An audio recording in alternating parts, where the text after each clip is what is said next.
It's noon Sunday, April 20th here in Korea. Thanks for tuning in to our special newscast on the ferry sinking disaster. Live from Seoul, I'm Ju. Good to have you with us. I'm Mark Broom. We start with some unfortunate news. Despite continued search and rescue efforts, no survivors have been found, but the death toll from the sunken Sewol-ho ferry has risen to 50.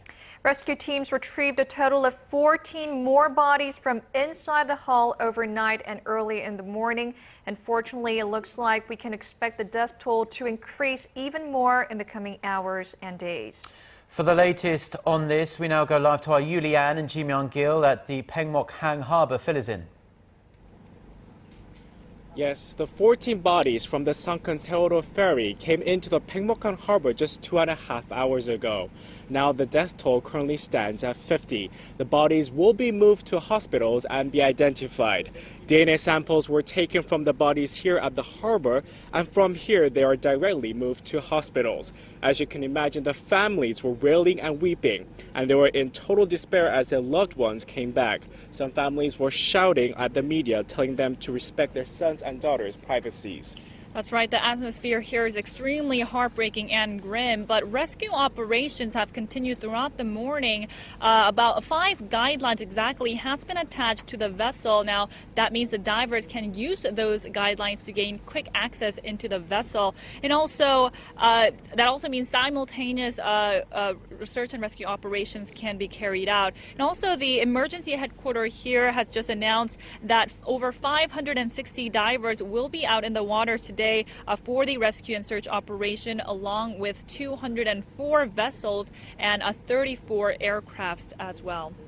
Well, the weather is currently very clear here down here at the Paengmok-hang harbor, but however, it is forecast that the weather conditions, the clouds will get cloudier in the afternoon, and the tidal waves are expected to be around at the 1-meter level. That's right. And also, just to tell you guys about the atmosphere here in the past couple of days, families of the victims have been growing increasingly anxious and also furious at the government-related personnel here and the Coast Guard, blaming them that they are not carrying out a thorough search and rescue operation. As you may know, not a single victim has been found alive ever since the day of the accident. And every time families here were finding out about another body being found from the vessel, they were wailing, just screaming out the names of their loved ones into the sea. Now, I've also seen parents bringing out chairs to the harbor here as close as they can get to the water and sitting there day and night, just waiting on any news of their loved ones. And now that the rescue operations have gained access into the vessel, we're expecting that more survivors might come out in the afternoon. And the families are waiting for their loved ones to come back as soon as possible. And that's all from the Paengmok-hang harbor right now. Back to you guys. It's really hard for us, even for us, to watch these families waiting for their loved ones. We all hope that some good news, which has been so hard to come by in recent days here in Korea, will come today. That was our Yulian and Ji Myung-gil reporting live from Paengmok-hang harbor near the ferry disaster site. So the death toll has increased drastically over the past 24 hours as the search and rescue operation continues. It looks like the death toll will continue to rise sharply in the coming hours and days. For more on the rescue operations for today, let's connect to Connie Lee, who's standing by at the news center. Connie. Hey, Jinju and Mark. Well, today it seems like the divers are making progress getting inside the ship. What we know now is that divers reached the area where the cabins were on the 4th floor. But for the rest of today, rescue teams will attempt to reach the other areas of the ship, including the cafeteria and the lounge area, or places where a lot of passengers were expected to be at the moment of the accident. That operation resumes. Investigators are also probing into what exactly happened with the ferry before it capsized. And certain crew members are being questioned right now. What's happening there? Well, in addition to the 3 crew members who are currently behind bars, authorities say they are now questioning 10 other crew members. This comes as new details are emerging that the 3rd mate, only known by her surname Pak, was navigating the ferry into those challenging waters for the first time before the ship sank. Prosecutors say the 25-year-old Pak had never navigated through the waters where the ferry crashed and that she only had 6 months of experience. Officials say those waters, with a lot of islands clustered together and fast currents, are not an easy area to navigate a ship. Investigators are also looking into the sharp turn the ferry took, which prompted the vessel to start listing. And as we found out yesterday, the 3rd mate, along with another crewman and the captain, have been arrested. The captain, Lee Jun-suk, is charged with 5 violations, and if convicted, he could face life in prison. Back to you guys. Let's hope they quickly get to the bottom of that. Now, the operator of the Sewol-ho ferry, Cheonghaejin Marine Company, is also under investigation. Tell us more about that. Yes, well, authorities found that the operator does not have a clean safety record. Investigators found that the company has had several accidents on a regular basis every 2 to 3 years. Its most recent accident was just 3 weeks ago. Now, this involved in an accident between the operator's passenger ship and a fishing boat. In that case, though, fortunately, all of its 141 passengers survived. Records also show the company has failed to properly communicate to passengers and accept responsibility for technical troubles in the past. Well, that's all I have for you right now from the News Center. I'll be back with more in our later newscast. Yes, well, the investigators will have a lot to look at over this ferry disaster, and those involved will face some very, very, very serious questions. Thanks very much for your report, Connie. Now, when a body is recovered, it is transferred to one of several nearby hospitals. Yes, one of them is the Paengmok-hang hospital, where our Lee Seung-jae is standing by. Seung-jae, give us the latest. The tensions are as high as ever here at the Paengmok-hang Hospital, and we've just been briefed in the past hour by some of the top officials here at the hospital that 10 of the bodies that were recovered early on will be transferred over to this hospital. Now, we have been waiting for the bodies to arrive at the hospital, but none of the bodies have arrived just yet. Now, the officials also added that it will be very difficult to identify some of these bodies, and that's the first process that we'll get into. And of course, the other hospitals that have also received the recovered bodies, some of them have been identified, and some who have been already transferred to Ansan, including a student from Tanwon High School. So, Seung-jae, how is the hospital preparing for the arrival of more bodies? Now, the hospital is expecting many of the family members to arrive at the hospital any moment now as well. Now, the officials did add that anything and everything that can be done for the family members will be done as well. Now, of course, it's been very quiet in the first several hours of the day, but now it seems very hectic, and all these staff members are very busy getting ready for the 10 bodies to arrive, as told by some of the officials at the hospital. But despite all that, very emotional here. The Paengmok-hang Hospital. Back to you. Thank you very much, Seung-jae. Do keep us updated there. Now, with the death toll rising and the recovery of bodies picking up speed this morning and this afternoon, the families of the missing passengers are in even more despair. Our Song Ji-sun joins us now in the studio. So, Ji-sun, the relatives of the missing town on Chindo Island have spent days and nights in deep despair, without sleep, not eating, but with time ticking and no more survivors we're hearing about. They appear to have been reaching an emotional breaking point. Right, words cannot express, and we cannot actually imagine the pain the parents are going through right now. And as Leanne just mentioned, when news breaks that a body has been recovered and has been brought on shore, parents rush to port to see if their children was one of the victims discovered from the port or the sea. And although the divers have succeeded in entering the ferry, parents do not understand why it has taken them this long. Their disappointment and despair has, in many cases, turned to anger. After making a public announcement demanding that the government pick up the pace of its search efforts, some victims' parents have been protesting in Chindo since dawn Sunday. But just about an hour ago, they have agreed to talk with Prime Minister Chung Hong-won for their requests. Of course, the families are still hoping for a miracle, but many are also preparing for the worst. Their physical and emotional state over these last few days has deteriorated a lot. Right, the parents and the families of the missing have started donating their DNA samples by swabbing, and that's because it's to expedite and to make accurate of identifying the victims. Now, in one case, one body was transported all the way to Ansan, then was brought back to the accident area because it was later confirmed that the female was not a Tanwon's high school student. And the physical and mental conditions of the families is a big concern, with several have already been hospitalized. Many fainted while identifying the victims, with a father suffering a stroke on Saturday. Now, there are all medical services and staffs on standby to treat any survivors, and as well as families who are on standby as well. Yes, it must be a very tough and emotionally challenging situation for the parents. Now, we hear that the parents are divided on whether to lift the boat from the sea right now with the cranes that are standing by there. Right, currently we have 5 cranes on standby who are actually on standby to lift the vessel if there's an order.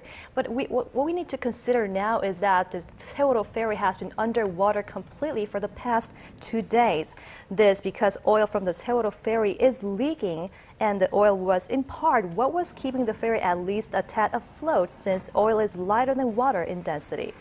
The volume of the air pockets is also calculated to reduce as the ship sinks deeper down due to pressure, further reducing the chance of survival for those who may be alive on board. While families of the missing still put rescue operations as their first priority, the families are divided on when to lift the vessel using the cranes, because that would mean the end of rescue efforts and the beginning of a recovery operation. Authorities have announced that they will not go ahead with the process without the full consent of the families of the missing. But to minimize the risk of the bodies from drifting too far away, they have set a wider and newer nets around the area. This, of course, according to the parents' requests. Okay, thank you very much, Ji-sun, and we do hope we get news of a survivors in the coming hours and days. Thank you for the update. Now, when an accident happens, there is a window of time when the chance of survival is the highest. For many on board the Sewol-ho ferry, that time came and went while waiting inside the vessel while help was right outside. Shin Se-min reports. The first 30 minutes to an hour of a disastrous accident is called the golden time.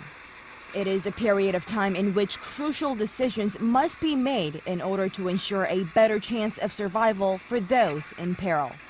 As more information comes out about the ill-fated Sewol-ho ferry and the events directly after its accident, the more it seems that those in charge, that those responsible for making sure everyone on board were safe, were derelict in their duties. The message says, please contact the maritime police. The ship is in danger and it is listing. It was made at 8:55 a.m. Wednesday from the now sunken ferry. And it was the first and the only call for help. 3 minutes later, the police report an official distress situation of the ferry, and 2 minutes after that, 9 a.m., an announcement tells passengers to stay where they are inside the ferry. Half an hour later, 100 or so naval and civilian ships descend on the ferry's location to help with the unfolding crisis. The first rescue helicopter arrives at the scene at around 9:40 a.m. and the rescue team is dispatched. But passengers in the Sewol-ho ferry were told to stay put inside their cabins. At 10:25 a.m., the passenger ferry has listed over 90 degrees, and within an hour, it has completely capsized.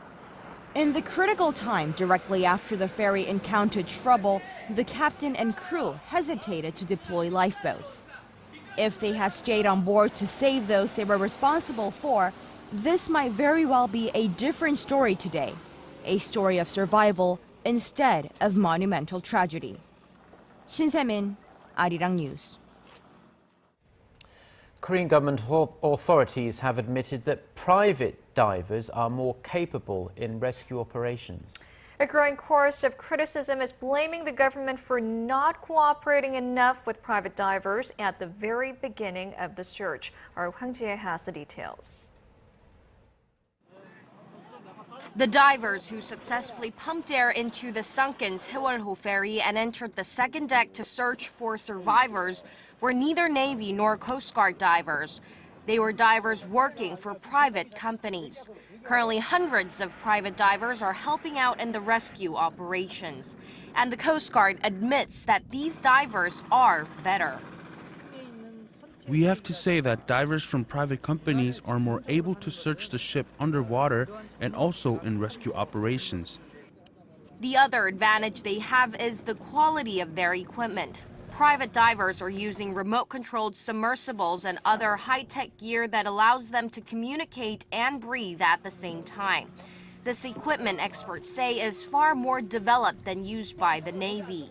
Families awaiting news on their missing loved ones are demanding to know why private divers have not actively been taking part in each and every stage of the search and rescue operation. They point to what they say is a lack of cooperation between the Navy and the Coast Guard and the private divers from the very beginning of the search. Hwang Jie, Arirang News. We turn now to our Connie Kim, who is standing by at Korea University Ansan Hospital, where the most number of the high school students injured in the accident are being treated. Some of the deceased have also been received there. Now, Connie, what's the atmosphere like there? Hi, Jinju. I'm standing in front of Korea University Ansan Hospital, where a total of 6 of the deceased have arrived here earlier. Now, we don't know just when they will be released, but today, earlier in the morning, 6 other bodies have undergone the same process in this area of Ansan. Now, as of now, a total of 6 of the deceased have been brought here, and originally 7 student bodies were scheduled to go through this process, but 3 were postponed, with parents requesting that a joint incense altar be set up. Now, today is the first time this has happened. 4 of those from Danon High School, where more than 320 students from that school were on board the ill-fated ferry. Now, inside the funeral hall in this hospital right now, I did spot some few people looking unstable and some visibly trembling with shock and emotion. But I must say it's relatively calm there with few visitors, but another stream of friends and relatives are expected to come in later in this afternoon. Now, following news that an additional 13 more have been found in the waters of Chindo Island, we're not sure whether they will be transported here, but we will keep you updated. Yeah, we can see the images there of the students and the relatives going through a terrible time there, and they have to say goodbye to their sons and daughters, friends and classmates. What about the survivors there receiving medical treatment? I hear that many survivors are showing symptoms, understandably, of severe depression and anxiety. Well, the hospital is working around the clock to help survivors, especially those young students who have experienced such a traumatizing accident. Now, doctors and therapists are providing one-on-one counseling sessions to check their mental stability throughout the day. And with more than half of the students very unwell, the hospital has restricted contact to students besides their family members. Now, 7 of them are known to be suffering from extreme depression, and the hospital has currently strengthened securities, deploying security guards to protect these students from getting exposed to media. Well, that's it for me now, but I'll be giving you the latest updates. Thanks, Connie. Let's hope the media respects the hospital and the students' wishes and let them grieve in peace.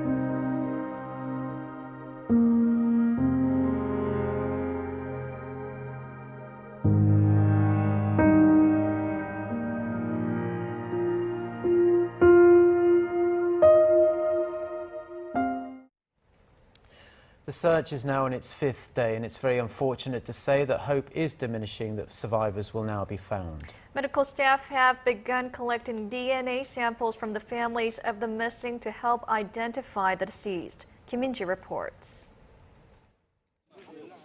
Officials have set up a tent to collect DNA beside the auditorium where many families of the missing passengers have been spending sleepless nights.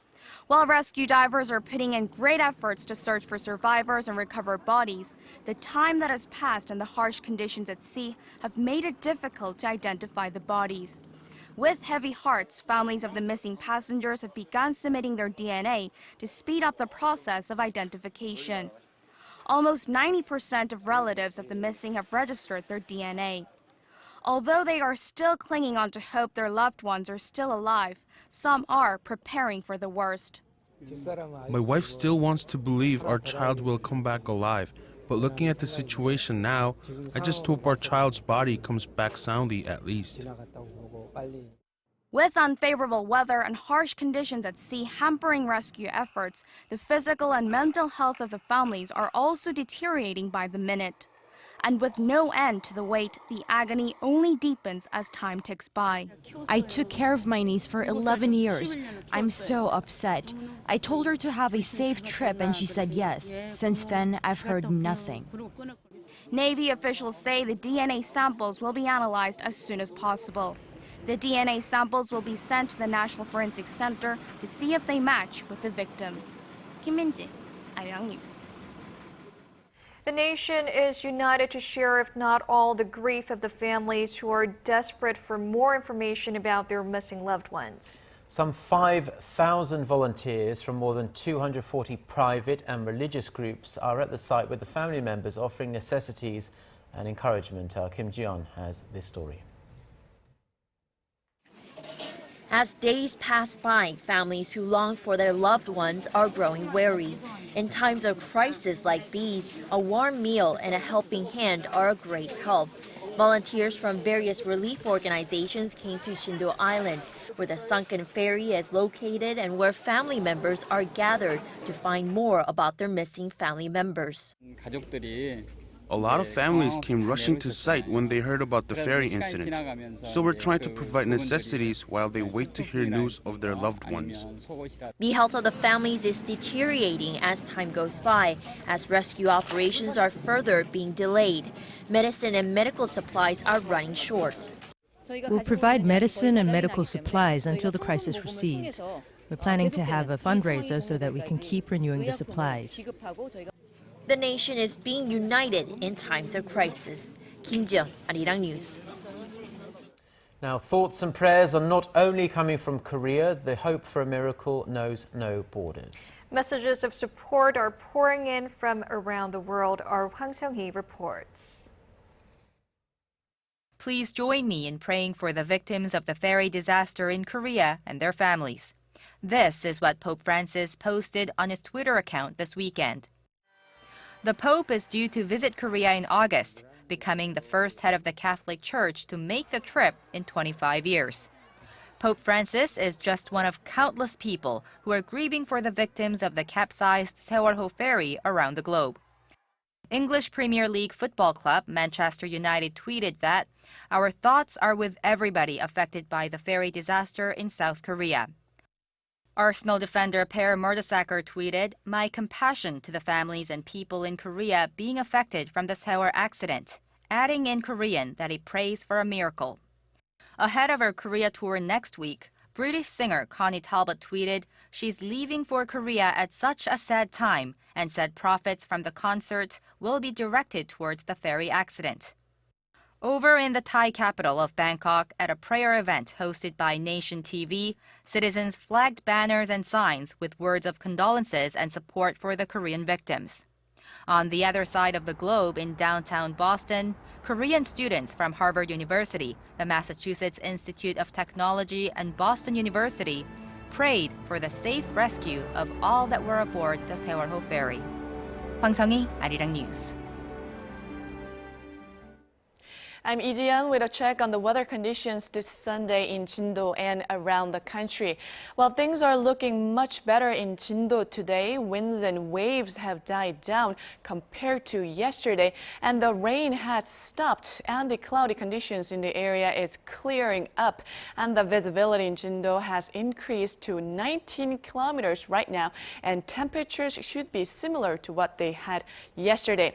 And the tidal current speed is will also decrease at certain times of the day, and right now it should be one of those times, and the next is coming up at 5:55 p.m. So hopefully these indicated times provide better opportunities for rescue and search operations at the site.